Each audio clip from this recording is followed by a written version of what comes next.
है मसीह का प्यारा वचन, ये है वचन प्यारा। परमेश्वर के धन्य नाम की महिमा हो। प्रभात मनन के सत्र 2275 में आप सभी का बहुत ही विनम्रता के साथ स्वागत करता हूं। आइए एक और बार हम पढ़ते हैं याकूब अध्याय 3 पद 17। और जो ज्ञान ऊपर से आता है वह पहले तो पवित्र होता है, फिर मिलनसार, कोमल और मृदु भाव और दया और अच्छे फलों से लदा हुआ और पक्षपात और कपट रहित होता है। केरल के त्रिशूर नामक शहर के आसपास में नेल्लिकुंद नामक एक छोटा सा गांव में यदि आप जाएंगे तो वहां लगभग 100 से भी अधिक वर्षों से कार्यरत एक अनाथ आश्रम आप देख सकते हैं, जिसका नाम रहबोत ऑर्फनेज है। यदि आप उसके अंदर जाएंगे तो वहां आप लगभग 90 वर्ष की एक बुजुर्ग महिला को मिलेंगे, जिनका नाम मिस फिलिस ट्रशर है। लगभग 67 वर्षों से अनाथ एवं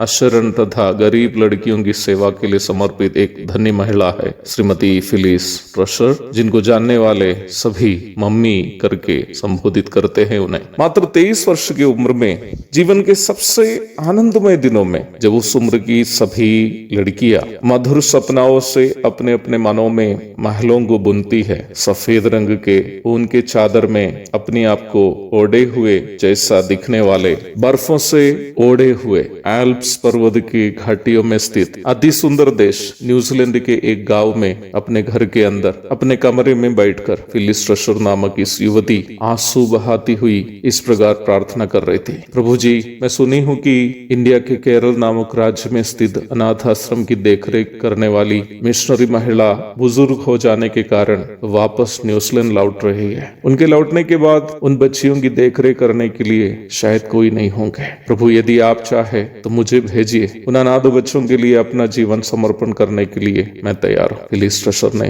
प्रार्थना। अपने 23वां उम्र में भारत के अशरणों के लिए समर्पित मम्मी फिलिस ट्रशर अब लगभग 90 वर्ष की हो चुकी है। मैं सुना हूं कि अशरण बच्चों की अगली मम्मी बनने के लिए न्यूजीलैंड से ही एक और युवती अब केरल पहुंच चुकी है। क्या आप जानते हैं, जब श्रीमती फिलिस ट्रशर केरल आई थी, वो केरल आज का समृद्ध केरल नहीं था। गरीबी से तबाह थे उन दिनों में केरल के अधिकांश लोग। त्रिशूर साइकिल रिक्शाओं से भरा एक शहर था उन दिनों में। प्रभु यीशु मसीह का दर्शन, प्रभु की पहचान एक 23 वर्ष की शिक्षित जवान महिला को न्यूजीलैंड जैसा एक अति सुंदर देश को त्यागने और भारत जैसा एक गरीब देश को चुनने और वहां के अनाथ लड़कियों के लिए अपना जीवन समर्पण करने के लिए प्रेरित किया, क्योंकि प्रभु यीशु मसीह की पहचान उनके मन में सौभाग्यहीन लोगों के प्रति दया से भर दी थी। हाँ भाई बहनों, प्रभु यीशु मसीह की वास्तविक पहचान, उनका दर्शन हमारे अंदर गरीबों, अशरणों, अनाथों और विधवाओं के प्रति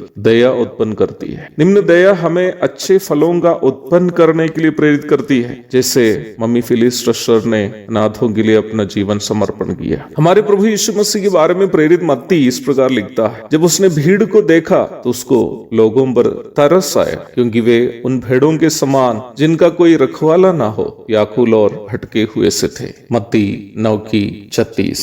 प्रियो, मैं ये पूछना चाहता हूँ कि वर्तमान काल की मसीही कहलाने वाले हमारे अंदर उन अनाथों, अशरणों एवं अन्य सौभाग्यहीनों के प्रति तरस का एहसास क्यों नहीं है? क्यों हमें उनके प्रति हमारे मनों में दया नहीं है? क्योंकि हम जो खुद को मसीह होने का दावा करते हैं, परंतु कभी भी यीशु मसीह की सही पहचान नहीं की है। हमारे लिए यीशु मसीह अभी भी हमारी तारीफ सुनकर हमारी जरूरतों की पूर्ति करने वाला एक व्यक्ति मात्र है। यीशु मसीह की सही पहचान हमें यीशु मसीह के समान अपनी आवश्यकताओं से बढ़कर दूसरों की जरूरतों की चिंता करने के लिए प्रेरित करेगी। मैं पिछले कुछ दिनों से प्रभात मनन के द्वारा भी और अन्य कई व्हाट्सएप ग्रुपों के माध्यम से और फेसबुक आदि के द्वारा भी एक ऐसा व्यक्ति की मांग कर रहा था जो हमारे कटिहार के चिल्ड्रंस होम में सौभाग्यहीन बच्चों की देखरेख कर सके। मुझे इस बात से अधिक कि कोई भी व्यक्ति एक समर्पण की भावना से इस सेवा के लिए मुझसे संपर्क नहीं किया, इस सोच से अधिक दुख लगा कि